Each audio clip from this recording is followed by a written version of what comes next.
Ko lagi ay long sleeves na t-shirt at faded na lonta.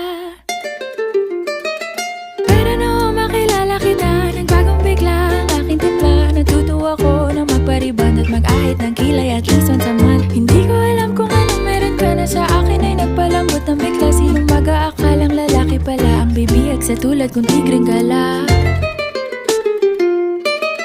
Kahit ako'y titibo-tibo, puso ko ay titibok-tibok pa rin sa'yo.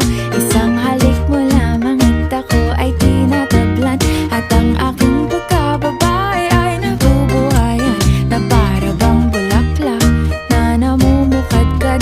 Dahil alaga mo sa dilig at katamtamang sikat ng araw-araw mong pag-ibig sa aking buhay.